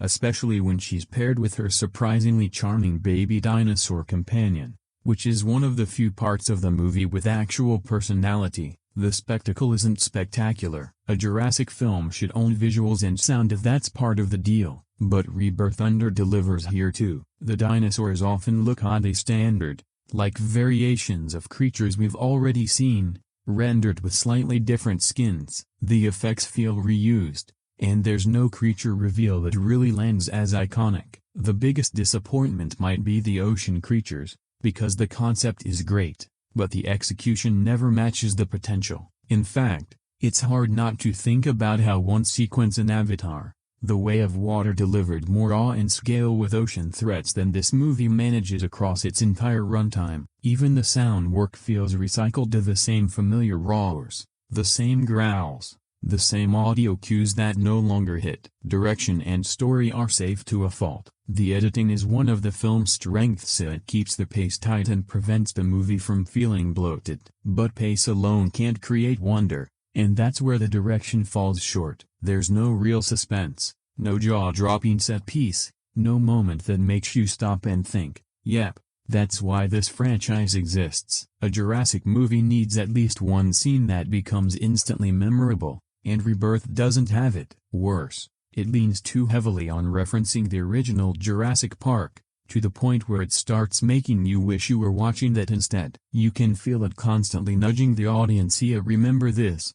Remember that? There's a flare moment, wide-eyed shots, even a grim little nod that brings to mind Samuel L. Jackson's Fate, and the opening stretch weirdly channels Jaws energy, whether intentional or not. It's hard to miss. The best part is the Delgado family. The one section that genuinely works is their storyline. When the film focuses on them, it briefly taps into something closer to Spielberg-style adventure tension, the kind of danger that feels personal, immediate, and suspenseful. Those moments evoke the Lex and Tim survival vibe from 1993, and for a while the movie actually feels alive. But every time the story pivots back to the main plotline, the energy drops again. A few characters are basically walking future dinosaur snack signs, and the movie doesn't even pretend otherwise. The big villain trajectory is also painfully obvious, right down to the inevitable endgame monster moment, featuring a creature that at times resembles the Rancor from Return of the Jedi more than anything genuinely terrifying or fresh. Honestly, if the movie had centered its narrative around the Delgado family instead of splitting attention, it might have landed as a real crowd pleaser. They're the heart of the film, and everything else struggles in comparison. The premise. In summary, the story follows Zora Bennett, who leads a highly skilled team into the most dangerous place on Earth, an island-based research facility tied to the original Jurassic Park operations. The goal is to retrieve genetic samples from dinosaurs whose DNA could supposedly unlock major life-saving medical breakthroughs. But as the mission escalates, the team uncovers a disturbing secret that's been buried for decades. That's a solid setup. It should work. In theory, many parts of this movie do work, and the set pieces are competently staged. The filmmaking is often professional, the environments look tactile, and the score tries to balance nostalgia with new flavor. Some people will even find the character work better than expected for this kind of blockbuster, and yet it still comes out strangely underwhelming. It's one of those movies where you can recognize the effort and craftsmanship, but you're still left thinking, why don't I care? Final verdict. In the end, Jurassic World Rebirth isn't the revival this franchise needed. It's a cautious, half-committed entry that plays everything safe and ends up fading from memory almost immediately. Watch it if you've got nothing else lined up, or if you're going in with very low expectations. But if you want the real magic, you're better off revisiting Spielberg's Jurassic Park, 1993, or even checking out the silent era classic The Lost World, 1925, for a reminder that this kind of adventure storytelling has had teeth for a long time. At this point, the franchise doesn't need another sequel, it needs an extinction event. After watching it, I kept coming back to one question: how could something built with this much craft feel so flat? Because you could tell a lot of individual parts were made with real effort. The effects are polished. The set pieces are designed to impress. The creatures look fantastic, and the movie clearly wants you to feel that classic Jurassic wonder. But somehow, when everything is stitched together, the result is strangely low energy. It's not that the film is terribly, it's more that it's rarely exciting in a way that sticks. The action works on a surface level. There are chases, there are intense moments, there's plenty of dinosaur chaos, but there's this weird, invisible distance between what's happening and how you feel while it's happening. Even when the movie is going full throttle, it's hard to truly lock in emotionally. On paper it should be thrilling, in reality it's mostly just functional. I actually like the concept of a standalone story living inside the Jurassic Park universe, kind of like a one-off mission episode that doesn't need the full baggage of the other sequels. The problem is it keeps reaching back for the same lightning in a bottle the original had, and it just can't grab it. It tries to bring back the awe and beauty of the first film close, but not quite. It tries to recreate the fear and intensity. Sometimes it works, mostly it doesn't. It tries to bring back the fun that spark rarely shows up. It gets some mileage out of the formula, but it never approaches the feeling Spielberg's classic delivered so effortlessly. Still, here's the funny part. Despite being underwhelming, it's honestly one of the stronger entries in the larger franchise, and that says more about the franchise's steady decline than it says about this movie being great. This series has been running on fumes for years, and yet it keeps making money because people still want dinosaurs on the big screen. And to be fair, if dinosaur spectacle is all you're looking for, this movie delivers a decent amount of it. For me, though, dinosaurs alone aren't enough anymore. I need stronger characters, sharper storytelling, or at least a sense that the film is building toward something surprising. In a way, this movie mirrors the very idea at the heart of the franchise, a corporation digging up the remains of something once magnificent, mixing it with safer, more generic ingredients, and pushing it back into the world because it still sells. It's impressive in a technical sense, but it feels engineered more than inspired. Built to work, not built to resonate. And even when it backfires, it still earns enough to justify doing it all again. So yeah, it's not bad, it's watchable, it's even occasionally cool, but it never really moves me, and it rarely gets under my skin. It's a little better than fine, which is kind of wild considering that makes it the best this series has felt in, what, over 2 decades. And then I had the final thought, why do I keep showing up for these? Why do any of us? I guess movies find a way. Jurassic World Rebirth, 2025, a review script, rewritten, starring Scarlett Johansson, Mahershala Ali, Jonathan Bailey, Rupert Friend, Manuel Garcia Rofo, Luna Blaze, David Diacono, and Audrina Miranda. This time around, the franchise hits the reset button with Scarlett Johansson stepping into full-on action lead mode as a mercenary hired for a covert recovery mission. The job: extract dinosaur DNA for a medical breakthrough tied to preventing heart disease, funded, of course, by a questionable pharmaceutical power player, Rupert Friend, clearly having a great time being unpleasant. That mission leads the crew back to familiar territory, a remote island near the Equator where the usual themes return: human arrogance, corporate greed, and the belief that we can control nature if we just throw enough money and science at it. Spoiler: we can't. The film feels like it's borrowing pieces from several creature thriller playbooks. There's a bit of ocean terror energy, a please let these annoying people get eaten vibe in places, and flashes of grotesque mutation horror sprinkled in too. But even with those ingredients, the story can't fully escape a sense of repetition. The screenplay, by David Cope, who worked on the original, rarely surprises, and the direction by Gareth Edwards is competent and visually strong but often feels like it's running a well-worn track instead of forging a new path. That said,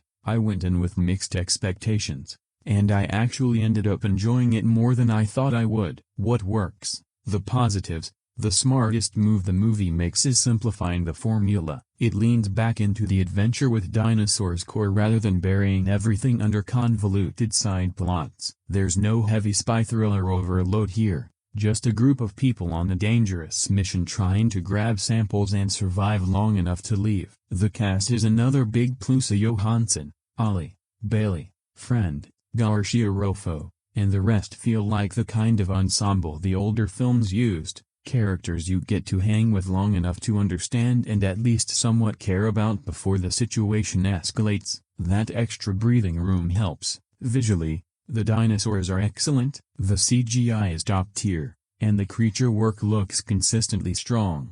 Exactly what you'd expect from an Edwards film. And when the movie commits to action, it delivers. There's a good range of set pieces, and the pacing is at its best whenever it's letting the dinosaurs be scary, fast, and unpredictable. Best of all, the film brings back more of the franchise's horror flavor. A few sequences are genuinely tense, and some moments capture that classic Jurassic anxiety, where you're not just watching action, you're waiting for something to go horribly wrong. For most of Jurassic World Rebirth's first half, one word kept looping in my head: perfunctory. I even tried to get cute with it, because perfunctory kind of looks like it might hide the word perfect inside it, until I remembered that's not actually true unless you start cheating with letters. Honestly, that little mental detour sums up the vibe here: a movie that's trying to feel clever and nostalgic but mostly ends up feeling familiar. To borrow a line that fits my mood, I'm tired, boss. And yes, it's still funny to me that John Coffey's name is basically coffee. Anyway, this film is fine, serviceable. It does what it's supposed to do and not much more. Now, I'll admit my bias up front: I'm an easy target for dinosaurs, giant creatures, and big screen chaos, so I'm often more forgiving of these entries than a lot of people. Even with that advantage, though, there isn't a ton here that made me sit up and go, now that was something. What you get instead are isolated moments, little flashes where it briefly feels like a Gareth Edwards spectacle scale, atmosphere, silhouettes, the small humans versus huge nightmare framing. There's even a sequence that basically flirts with kaiju territory, which will definitely make some people think of his Godzilla 2014 energy. But the overall approach is extremely safe. If you thought Jurassic World 2015 played it cautiously, this one is like watching a film tiptoe across a carpeted room in socks. And nothing bold, nothing wild, nothing that truly risks losing the audience, except maybe patience if you've been on this ride too many times. And the more it goes on, the more it starts echoing the shape of the 1993 original. Similar rhythms, familiar beats, character types that feel like variations rather than inventions. It's like hearing the same track again, slightly remixed, slightly adjusted, close enough that you keep anticipating what comes next. I would make a stronger music analogy, but I don't know enough about music to pretend I do. Mixed feelings for Jurassic World Rebirth 2025. There are some character decisions that are stupid, but then again, that's always going to be a problem with any of these movies that aren't the 1993 original. Overall, Jurassic World Rebirth 2025 was a nice return to form for the franchise, and while it's not going to win everyone over, I certainly had a great time with this movie. That really is the heart of it. People make questionable choices, sometimes outrageously so, but that's basically baked into the DNA of sequels like this. Still, as far as modern Jurassic entries go, this one feels like it at least remembers what the franchise is supposed to be: tension, scale, humans outmatched, and dinosaurs that feel like a problem, not a background decoration. Plot-wise, the setup is classic franchise machinery. Dinosaurs haven't exactly adapted well across most of the world, and the survivors are concentrated in warmer regions. A corporate player, Martin Krebs, Rupert Friend, representing Parker Genix, claims he needs genetic material from 3 living dinosaurs for medical research tied to heart disease. To get it, he recruits Zora Bennett, Scarlett Johansson, to lead the mission, and Henry Loomis, Jonathan Bailey, as the scientific brain of the operation. Their destination is the island of Isle St. Hubert, a former and experimental site that was abandoned after a past incident, which is movie language for everything there is still dangerous. And nobody learned anything. Performance-wise, the cast does a lot of heavy lifting. Johansson and Bailey have solid, believable chemistry, and Mahershala Ali brings that effortless charisma that makes even routine scenes feel watchable. Visually, the movie often looks great. Edwards knows how to sell size and dread, and when the film slows down enough to let the atmosphere breathe, it's genuinely effective. The problem is the larger picture. It often feels like a scrapbook of Jurassic ideas rather than a new chapter. You can spot pieces that resemble earlier films of the ordinary people caught in a disaster angle, the experts on a mission structure, the final boss monster escalation. It's not that those ingredients can't work, it's that Rebirth doesn't add enough of its own flavor to make them feel essential. The word I kept returning to after it ended wasn't bad, it was inessential. Rating-wise, I land around 3 out of 5. and even that can feel slightly generous depending on what you want from these movies. It isn't boring, but it can feel weirdly hollow, like a theme park ride you've been on a dozen times with a couple of new animatronics added. I do think it's a bit stronger than the last two Jurassic World films, but that's not exactly a high bar, and regardless of what any of us think, it'll probably make a ridiculous amount of money. In the end, if you're there for dinosaurs, big creatures, and occasional flashes of cinematic scale, you'll likely have a decent time. If you're hoping for something that genuinely reinvents the franchise or brings a fresh angle, this probably won't be the one. Honestly, the series might benefit most from what it refuses to do: take a long break. Beyond the standard corporate snake who predictably sells everyone out, the movie leans hard into the franchise's familiar survival blueprint. Expendable side characters get picked off one by one in gnarly set pieces, while the central crew keeps slipping away by sheer luck or plot armor, whether the danger comes from the shoreline, the jungle, or the sky. And yes, these prehistoric predators seem to come from everywhere, always hungry, always right on cue. This time around, the film also very openly tries to widen its reach by adding a family subplot designed to pull in a broader audience. We get the Delgado crew dad, his grown daughter, her useless boyfriend, and, because these movies can't resist, a sweet, scene-stealing little kid. The moment she appears, you can basically predict she's not just background decoration, and sure enough, she becomes central in a later sequence. Right on schedule, the kid ends up bonding with a baby dinosaur, as if it's a merchandising requirement. Honestly, it's almost shocking they didn't give it a Flintstones nickname and start printing plushies immediately. The expedition team lineup is equally easy to read: the greedy suit-chasing prophet, the tough, capable woman who's supposed to be the mission anchor, the cool guy who brings presence and calm, and the dinosaur-loving scientist who exists to remind us we should respect nature right before nature bites someone in half. Still, as obvious as the human roles are, the real headliners are the mutated dinosaurs. Their attacks are staged in different flavors of nightmare, and the movie wears its monster movie inspirations proudly. At times, it feels like it's echoing Jaws, Alien, Godzilla, and King Kong with a wink, as if it knows exactly what lineage it's borrowing from. For me, the tension is a mixed bag. There are sequences that genuinely land and others that feel corny or overly convenient. With Spielberg attached as executive producer, though, maybe I shouldn't be surprised the film swings between all pulp and a bit much, all in the same breath. It's definitely not a new all-time classic, but the message is loud and clear: these dinosaurs aren't going anywhere, and the studio is absolutely leaving the door wide open for more chapters. Rest easy, the dinosaurs make it out just fine. Now, speaking as someone who's been lukewarm on the last couple of entries, I actually agree with the people saying this is an improvement. I'm glad I caught it in RPX, and if IMAX had been an option, I'd have gone that route too, though I'll admit F1 owning that premium format right now makes total sense, because that experience is unreal. The cinematography is one of the strongest parts here, along with a solid cast and a handful of wow moments that feel built for a huge screen. What surprised me most is the writing credit. David Koepp has delivered great work elsewhere, which makes the messy bits here stand out more. The movie is fun,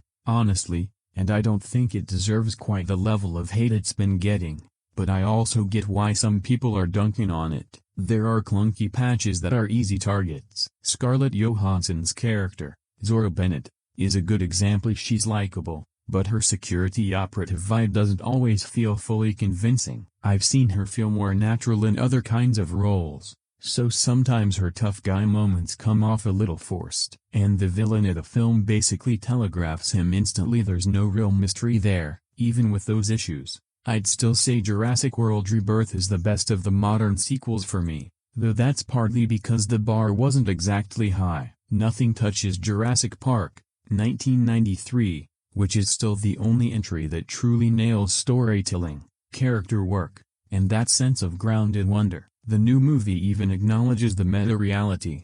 Public interest in dinosaurs has faded, and now they're mostly confined to a handful of islands near the equator. The story gives a reason for that, which works as long as you don't poke at it too hard. Naturally, the region is off limits, and naturally, people go there anyway. The setup is classic franchise logic. Martin Krebs, Rupert Friend, representing the pharmaceutical world, believes DNA from 3 specific dinosaurs could be the key to a breakthrough treatment for heart disease. It's the same kind of science meets greed pitch we've seen before. If it reminds you of Deep Blue Sea style plotting, you're not wrong. Just swap the medical miracle target. He pulls in Zora as the mission specialist. She assembles a team, and off they go. Meanwhile, on the same dangerous waters, Ruben Delgado, Manuel Garcia Rofo, is out sailing with his daughters Teresa and Isabella, plus Teresa's boyfriend Xavier. A decision so irresponsible it almost feels like the script needed them there and didn't much care how. Unsurprisingly, sea creatures flip their boat, they're rescued, and then everyone ends up stranded on an island where survival becomes the only mission that matters. It's the same recipe we've tasted before, but it goes down easier this time. The humor actually works more often than it doesn't, and it avoids the overly goofy, "look how funny we are" vibe that dragged down parts of the Chris Pratt era. No disrespect, but those films leaned into slapstick way too hard. Visually, it's uneven. Some effects are genuinely impressive, but other shots, especially some backgrounds, look weirdly artificial, which is frustrating because CGI should be better than this by now. Ironically, the original 1993 film still looks more believable in places. The director clearly tries to chase that original magic, and while it doesn't match the classic, it gets closer than the recent entries. It's clearly meant to echo the classic Jurassic Park reveal, but in this universe, dinosaurs have been public reality for decades. As if this man's entire career is dinosaurs. Yes, they toss in a line about it being different in their natural habitat, but the scene still feels manufactured, like the movie is cosplaying a better film. A few nitpicks worth mentioning. First, we can't find the biggest land dino. Might be the dumbest hide-and-seek ever. They're tracking a dinosaur larger than the giants. We already know they're standing in grass that's maybe knee-high, and they can't spot it because it's lying down. That's the explanation. Then it stands up, and the grass doesn't even cover its ankles. I'm sorry, what? Second, the disappearing wreck trick is pure magic. A T-Rex is visible in the background. A character triggers an auto-inflating raft, which pops up and blocks the view for a moment. 2 seconds later, the raft drops out of frame and the Rex is gone. Not moved behind something, not walked away loudly, it just vanished. This is an animal whose footsteps are basically a natural disaster, yet it somehow achieves smoke bomb stealth. It's like the movie wanted a cool beat and didn't care how it got there. Third, the DNA mission plan is full of holes. They keep insisting this dinosaur DNA is worth a fortune, world-changing, trillion-dollar stake, and then the operation is run with the planning of a bad bachelor party. Bare bones security, limited backup, no obvious safeguard against theft or failure. Why not bring more support? Why not use drones for close approach? Why not have extraction and retrieval staged properly,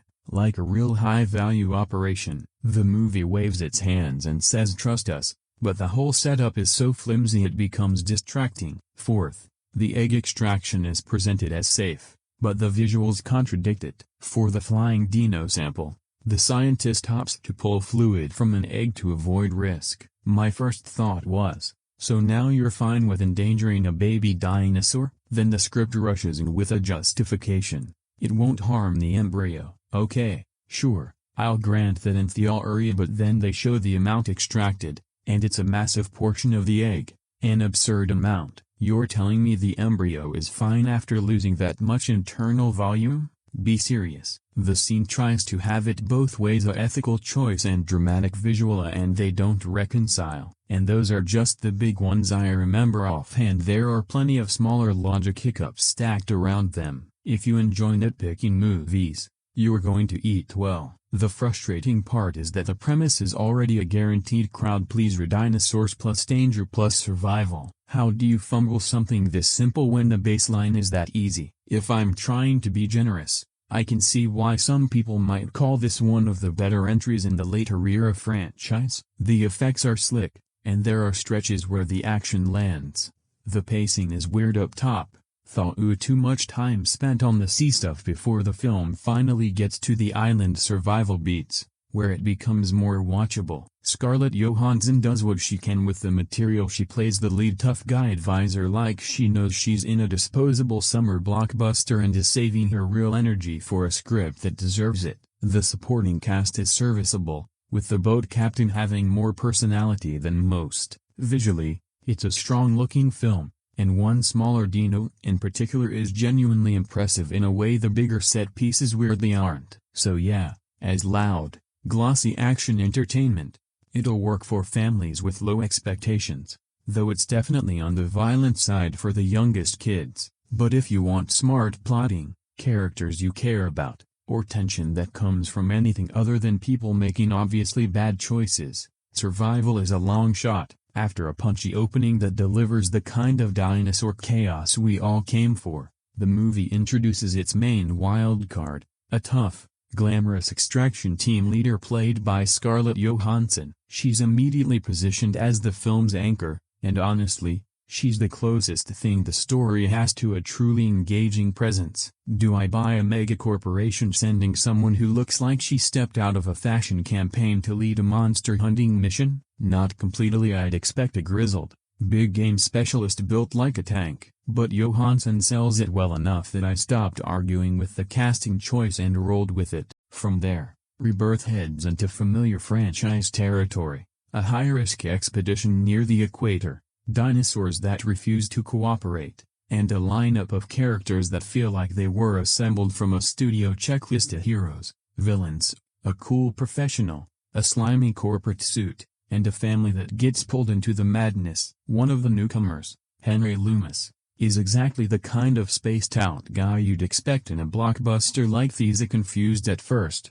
then weirdly competent once the danger starts stacking up. The team's mission is to recover dinosaur blood samples, which are being pitched as the key ingredient for a breakthrough medicine aimed at reducing heart disease. And I'll give the movie this, at least it tries to pretend the goal is something bigger than money. For once, it gestures at the idea of helping humanity instead of just doing capitalism with teeth. That said, the corporate angle still oozes greed through every scene. The company's representative, Martin, Rupert Friend, plays the standard polished predator in a suit, smiling, smug, and clearly there to turn the mission into a money-printing machine. The film barely bothers to hide where his arc is headed either. Under the unbreakable rules of blockbuster karma, characters like him don't usually make it to the end credits without becoming reptile leftovers. Where the movie stumbles is in how it splits its attention. The Strand family subplot feels like dead weight. Their arguments and minor drama slow the pacing without adding much emotional payoff. Instead of raising the stakes, their scenes mostly interrupt the momentum, as if the movie is pausing the ride to deal with distractions that don't deepen the main story. The script does improve whenever Johansson's character shares space with Duncan, Mahershala Ali, her former mercenary partner. When those two interact, the movie finally matches the ability of its biggest performers. Their exchanges have a sharper rhythm, more personality, and better energy than the standard issue dialogue everyone else is stuck with. Visually, the film doesn't always hit the mark. Some shots feel oddly hazy and soft, as if the crisp realism of earlier entries has been traded for a murkier texture. A few moments even land with a rough, nearly captured on-the-fly look, except without the tension or creativity that makes found footage-style visuals exciting. It's not ugly, but it's not consistently impressive either, especially for a franchise that used to make dinosaurs feel real. The music, though, helps a load. In Alexander Desplat's score pushes the action forward and lightly echoes the classic adventure sound that made the original films feel iconic. It doesn't reinvent the wheel, but it does remind you what this series used to be at its best. Action-wise, Rebirth is entertaining enough. It's not in the same league as something like Mission Impossible when it comes to choreography, escalation, or sheer craft, but it works as a summer theater experience via air conditioning, popcorn, big creatures, and a couple of solid set pieces. And here's the twist: even though it uses plenty of franchise staples, convenient saves, predictable sacrifices, This plan will definitely work. Optimism, kids and danger, and nostalgia sprinkled in like seasoning. It somehow feels more alive than the last few installments. It's still a Jurassic movie, meaning you can often guess who's going to be dinosaur food long before it happens. But despite all the cliche-copyright-esque, this one has a spark the recent entries didn't. Honestly, I went in expecting fine, forgettable, slightly better than the last two. Instead, I walked out thinking it's the strongest Jurassic entry in decades, is certainly the best since the original era, and shockingly fun for a series that has been coasting for years. Still, I can't help asking, where are the characters and scripts that made this universe unforgettable? Where are the sharp performances and iconic trio energy we used to get? The movie is enjoyable, but it also feels like a reminder of what's missing. In the end, Jurassic World Rebirth isn't revolutionary, but it's a solid adventure that finally remembers the franchise is supposed to be fun. It kept me engaged in the moment, even if I'm not sure how much of it will stick with me a week later. I'm not going to lie, I'm relieved this franchise found its footing again after the last couple of entries felt more like flashy tech demos than actual movies. Part 7, Jurassic World Rebirth, feels like a legitimate bounce back. This one brings in a strong cast of Scarlett Johansson, Jonathan Bailey, Rupert Friend, and Mahershala Ali with Gareth Edwards directing. The setup is simple. A high-risk mission heads into a restricted, dino-infested zone to collect DNA samples, because certain prehistoric genes could lead to major medical breakthroughs. Johansson plays Zora Bennett, a capable, no-nonsense operator who's basically built for this kind of job. Bailey plays Henry, a forensic doctor pulled into the chaos, and Friend shows up as the corporate suit with a big agenda getting them into it. There's Ali as the boat captain, and from that point on, it becomes a survival ride. Things get even messier when a family gets caught in the middle after things go sideways at sea. From there, the movie runs on two tracks, the mission team trying to complete the extraction, and the family trying to stay alive long enough to get out. And honestly, that split is both the film's strength and its biggest problem, because while I had fun, it sometimes feels like the movie is juggling two different stories that don't always blend smoothly. One minute it's leaning hard into the family and danger angle, and the next it snaps back to Zora and Henry's storyline as if it's a separate film. I didn't hate either thread, I just wanted a tighter weave between them. That said, when the movie is in dinosaur mode, it delivers. Edwards knows how to build tension and stage action in a way that feels big, sharp, and readable. The set pieces do what you want them to do: thrilling, chaotic, and occasionally intense, with a few moments that try to tap into that old-school Jurassic suspense. The human drama, though, is where it wobbles. The movie moves fast and looks great, but some character beats feel undercooked, as if the script hit the plot points but didn't fully earn the emotional ones. By the time the finale rolls around, it's entertaining, but it doesn't land with the punch it's aiming for. Still, I enjoyed it, and I'd call it a clear improvement over the previous couple of films. Also, I've got to say it, Johansson and Bailey have genuinely strong chemistry, and they're a big reason the movie stays watchable even when the writing gets thin. So here's my recommendation: if you love the 1993 Spielberg-style Jurassic feel, you'll probably have a good time with this. If you're expecting it to match the Chris Pratt-era tone, you might walk away disappointed. It's not perfect, and it doesn't reinvent the franchise, but as a crowd-pleasing blockbuster with solid dino mayhem, it's a fun ride. And for this series right now, fun and focused is a win. You can feel what kind of movie Jurassic World Rebirth is almost immediately, when the film opens with something as ridiculous as a candy bar wrapper triggering a catastrophic malfunction inside a secret dinosaur lab, leading to instant mayhem. It basically hands you a warning label in the first 5 minutes. From that point on, you know you're in for spectacle first, logic last. And honestly, that pretty much sums up the entire experience. A big issue is how disposable so many characters feel. The movie introduces 3 or 4 "who are you again?" people, whose only purpose is to exist long enough to become dinosaur snacks. They're not written as real humans, just moving targets. It's hard to care when the film doesn't even try to make them matter. Then there are the dinosaurs themselves. Instead of feeling fresh or inspired, it's as if the filmmakers went chomping through the franchise's greatest hits. Grab a dino from this film, another from that one, line them up, give each a few minutes of screen time, and call it a day. It works on a surface level, because hey, dinosaurs, but it also makes the whole thing feel manufactured, like a checklist pretending to be a movie, which is frustrating, because it's kind of painful watching a franchise with so much legacy land in such a safe, recycled place, especially if you've stuck with it since the beginning. It's not just disappointing, it's a little embarrassing. What surprised me even more is that this is a Gareth Edwards movie. I never expected one of his films to feel this flat. There are moments of scale and technical skill, sure, but the personality feels muted. The spirit isn't gone completely, but it's definitely not roaring.